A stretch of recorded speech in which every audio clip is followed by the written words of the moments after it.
So guys welcome back to my new blogs. তো guys আজকে এসেছি আমরা আবারও আমাদের শ্রীরামপুর বিচের উপরে। তো এসেছি গাইস এখানে আমরা জল দেখতে, আমরা এদিকে প্রচুর বৃষ্টি দেওয়ার কারণে আমরা নদীতে জল হয়ে গেছে প্রচুর। তো এখন যাচ্ছি গাইস আরেকটা লোকেশনে, গাইস একটা লোকেশন দেখতে যাচ্ছি গাইস ভিডিও বানানোর জন্য। তো এখন এই যে একটা লোকেশনে ভাবছি গাইস নেক্সট এই লোকেশনে একটা এসে সিনেমেটিক ভিডিও বানাবো গাইস। আর লোকেশনটা একদম সেই গাইস কি বলবো, একদম সেই লেভেলের লোকেশনটা। তো একটু নিচে নেমে দেখছি গাইস জলের কাছে গিয়ে লোকেশনটা। তো তারপরে গাইস এসেছি একটা লোকেশনে গাইস ভিডিও করার জন্য। আর জায়গাটা একদম সেই লেভেলে গাইস কি বলবো, একদম নেক্সট লেভেলের জায়গাটা, একদম কি বলবো, কিচ্ছু বলার নেই গাইস। তো দেখি তারপরে আমরা চলে যাচ্ছি গাইস বাড়ির দিকে। তো আর এখানে সাইকেল রেখে দিয়েছি আর রেখে একটু দাঁড়িয়েছি এখানে দেখার জন্য ভিউটা, একদম সেই লেভেলের ভিউ, কি বলবো, একদম সেই লেভেলের ভিউটা এখানের।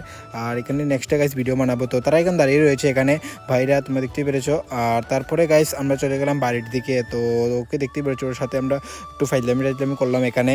তো তারপরে গাইস রাতেরবেলা একটু বের হয়েছে গাইস, একটু টাউনে যাবো, টাউনে গিয়ে একটু টিফিন কিছু খাবো গাইস। তো আমরা তিনজন চলে গেলাম আবারও টাউনের দিকে।